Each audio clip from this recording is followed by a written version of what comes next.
Okay, so we're going to talk a little bit about Module 2, Lesson 7 today, which is on graphing linear equations. I kind of did a last example in the Lesson 6 video, did show some of the strategies for this, but we're just going to take it a little bit further now. So let's first off talk about what linear equation in two variables is going to look like, because that's what most of these are going to be. The key thing is that all of our variables are to the first power if we're going to be looking at a linear equation. So they can look a few different ways, like some examples like 3x plus 8. That's a linear equation in two variables because I've just got a single y and I've got a single x in my equation, right? 2y equals 5x. That's another linear equation in two variables. You don't have to have two variables, though. I mean, you still will have a linear equation if you just have x equals 6. Okay, if we just have the one variable in there. The key is that our variables, there's only one in any term, right? So can't have any things like x squareds. Like if you have x squared equals 5y, something like that. This is not a linear equation because we have more than one x in one of the terms. Can't have that. So we're going to be dealing with situations where we just have one variable in each term. That's what makes an equation a linear equation. Okay? So what are we going to do with that? We're going to be graphing these things with a couple of different approaches. So let's look at some of that. So let's say we have y equals negative 3x plus 8. And we ask you to fill in a table. Okay, we're going to use these things called t-tables, which we talked a little bit about last time too. Let's just plug a few values in here. Let's do 0 for x. Let's do 1 for x. And let's do 8 for y. Okay, and then once we get this table filled in, we'll use it to graph. To finish up here. So the key thing here is to make sure we're plugging the value into the correct spot in our equation. Like this 0 here is an x value, so it's got to go in for x in our equation. So we'll just have y equals negative 3 times 0 plus 8, and then we'll just work it out and we'll get the other value. Okay, so negative 3 times 0 is 0, 0 plus 8 is 8, 8's my y value here. Okay, for the next one's going to be the same plan because that 1 is an x value there as well, so we can plug that in.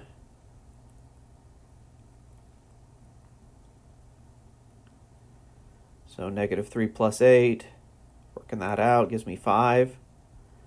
Okay, and that's going to give me a y value of 5 here. And remember, we're making ordered pairs here, right? This x and y, when we put those together, 0, 8 is an ordered pair that's part of our graph. 1, 5 is an ordered pair that's part of our graph. And then finally down here, this 8 is a y value, right? So it needs to go in for y in our equation since it's in that second column there. So 8 equals negative 3x plus 8, and then we'll just solve.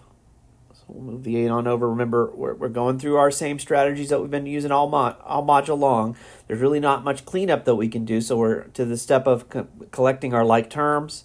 So we want to get since my x's are over here on the right, I want to leave that where it is. I want to move all my constants to the other side. Get rid of these, okay? It actually gets rid of these too. 8 minus 8 is equal to 0. I know that these zeros sometimes mess people up. It's kind of nice, though, because 0 divided by anything is just going to give us 0 there. So 0, it's the same point we had up there. Whoops, okay. That's all right. So 0, 8 is going to be our third point as well. It's really the same as that point up above, okay? Now, what's going to be new here is we're going to take these ordered pairs and we're going to use them to get a graph. And when you're graphing in MyMathLab, what you're going to do is you're going to click into your box. It's going to open up a little template down at the bottom with a bunch of different buttons. And these are linear equations, which means their graphs are going to be lines. So that we're going to have an option called a line tool towards the bottom of in the template. It's the second one from the left. You'll just click on that. And then the nice thing about graphing in MyMathLab is you only need 2 points. You're going to click on 2 of the points. Sometimes you'll have more than 2 in the work that you do. Don't try to do all 3. Just do 2 of them, and then the third point we kind of use as a checkpoint. Let me show you what I mean. So we get this table here. So 0, 8, and 1, 5. Okay, and we want to put those together to graph it. Okay, so I'm just going to graph just like we did in the last lesson. So 0, 8, 0 for x means we don't go right or left at all. Remember your x values, how far you go right or left. Y values, how far you go up. So I'm going to go up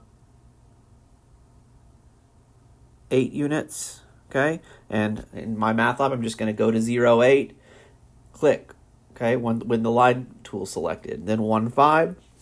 My x value is 1, so I'm going to go 1 to the right, and then my y value is 5, so I'm going to go 5 up. Again, up because our y is positive, so 1, 2, 3, 4, 5 will be right up here, okay?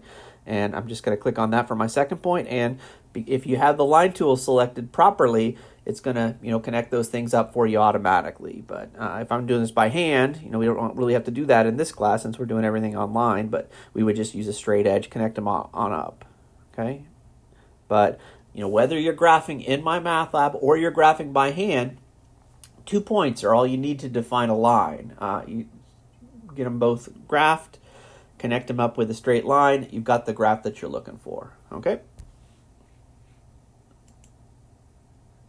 So let's do another one. Sometimes they won't give you a table to fill in, right? They just maybe give you x minus y equals 4 for an equation, and then they just give you a graph over here. We're just supposed to just graph the thing, okay? But doesn't change the approach. I'm still going to make a t-table and try to fill in my t-table. So I'm just going to set that up, okay? And the nice thing about doing this is because these are lines that you can really kind of pick whatever you want for x or y, and it'll work just fine. So I'm just going to pick, I like zeros. Using zeros as much as possible is going to be my approach. I'm just going to choose 0 for x and 0 for y here. You didn't have to do that. You could kind of pick whatever you want, but this is a line that's it's in what's called standard form when the x and the y are on the same side like this. And if we plug zeros in, it's going to be really nice because it's going to make entire pieces of our equation go away. So when we can use 0, it's a pretty good plan to take advantage of that. So let me show you what I mean. So I just picked the 0 for x and the 0 for y. I didn't have to. Could pick whatever I wanted, but we'll see why 0 is maybe a good choice to use. So let's do the 0 for x first. So I'm going to take the 0 and I'm going to plug it in for x in our equation. So 0 minus y equals 4. 0 minus y, well, adding 0 to something doesn't change its value. It just kind of goes away. And so really, I can kind of think of this x as just canceling out. It just kind of goes away when I plug it in there, right? And then solving is pretty easy. Remember this negative y is like negative 1y. So we'll just divide both sides by negative 1. Gives me that y is equal to negative 4, and I've got my first point of my graph, okay? Similarly, for the second point, I can just take this 0 value. I can plug it in for y there.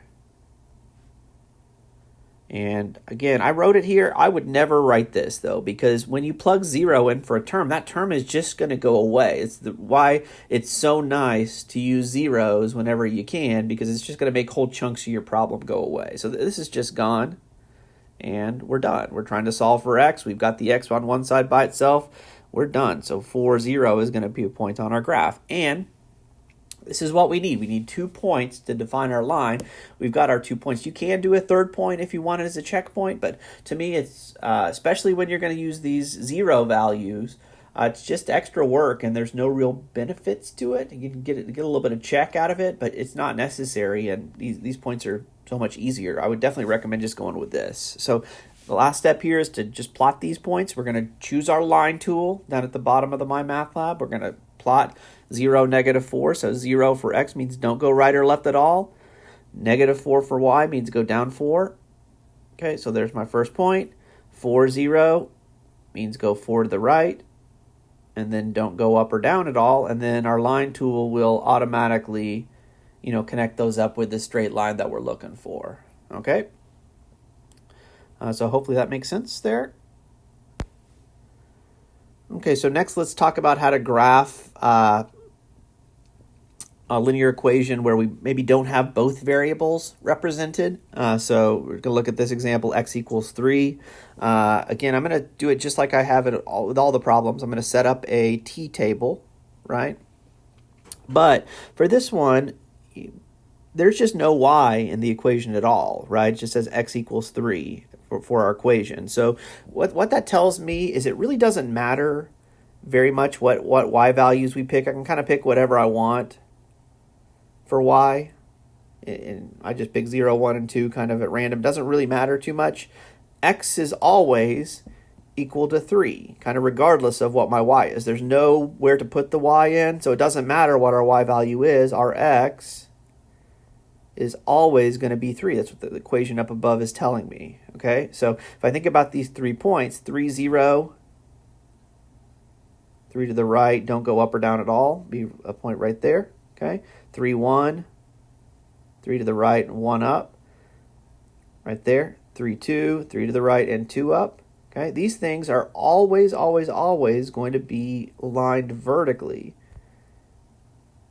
Okay, and that is what's going to happen when we have an equation in the form x equals a constant. We're going to get a vertical line every single time. So there is a couple of choices for how to approach this problem. If you just want to kind of memorize that, that's certainly fine. X equals a constant is going to give us a vertical line, but you don't have to. Just remember also that, if there's no y in my equation, it doesn't matter what values we pick for y. We can kind of pick whatever we want. I just pick 0, 1, and 2. X is always going to be equal to 3 because, x equals 3 is my equation, regardless of what our y value is. And then if we just plot those points like we did over here, we are going to get that vertical line that we wanted. Okay? Similarly, if we have something like, let's add one step to it. We have something like y plus 2 equals 0. Okay, and we want to graph this line. Okay, the first thing we want is we want to get it in a form that's kind of similar to what we had over here where we had our variable on one side by itself. There's no x in this one, right? So it's going to be kind of similar to the last one, but not the same. We want to get that y by itself first. So let's move this 2 on over. Get rid of these. So y is equal to -2 is going to be my equation, right? And then if I want to graph this by using a t-table, I'll just set it up. And what jumps out at me first about this equation is that there's just no x, right? And if there's no x in my equation, I don't really care what x values I pick. I just kind of pick whatever I want. I'll just choose 0, 1, and 2 since there's no equation for it anyway. And then what my equation tells me is that regardless of what my x value is, y is equal to -2 every single time. So all of these y values are going to be -2. And then if I go to plot those, 0 and -2 is going to be, don't go right or left at all since our x value is 0. Y is -2 means go down 2. It's really important that you get comfortable with plotting these ordered pairs. It's a big part of what we're doing with the graphing. 1 to the right and then 2 down, and then 2 to the right and 2 down, right? And so all of these points are going to be straight across horizontally from each other, okay? So anytime we have an equation in the form of y equals a constant, okay, this is what our graph is going to look like. We're going to wind up with a horizontal line every single time. But if you have a setup like this, you do want to get it into that form where you have the variable on one side by itself first, okay? And the same options here. You can kind of memorize the fact that y equals a constant is going to give you a horizontal line every single time. But you can also figure it out with the t-table if you want as well. Okay, so hopefully that's enough to get you off to a decent start in this lesson 7. But please let me know if you have any questions as we're going through it. And our test coming up by Sunday. So you'll want to make sure that you're working towards there and let me know if I can help with anything. You'll have a good day.